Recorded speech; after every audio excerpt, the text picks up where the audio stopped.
Presented by Unique Films. Unique Films. Unique Films. Unique Films.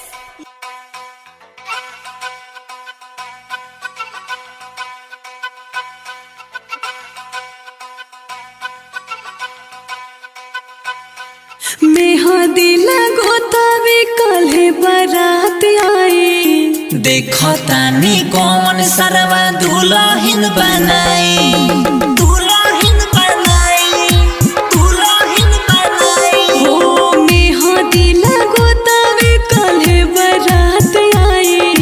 देखो तानी कौन सरवा दुल्हन बनाई, दुल्हन बनाई, दुल्हन बनाई। कुछ दिन पहले हो गइल बा हमरो सगाई। देखो तानी कौन सरवा दुल्हन बनाई। Mix by Sneha recording studio Janpur. कौन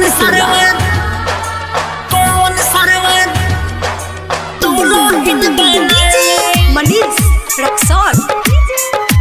कौन सरवा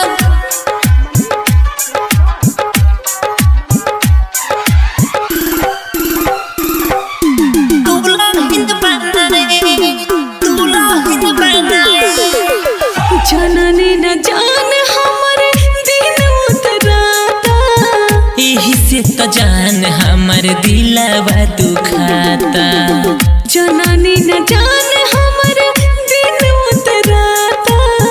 एही से तो जान हमर दिलवा दुखाता। बत मन जाहो, जन जन जाहो, बत मन जाहो।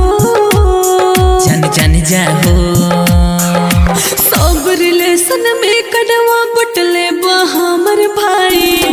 देखो तानी कौन सरवा दुल्हन बनाई। मेहंदी लगो तवे कल्हे बारात आई। देखो तानी कौन सरवा दुल्हन बनाई। Mix by Sneha recording studio Janpur. Presented by Unique Films. Manish Rexon. कौन सरवा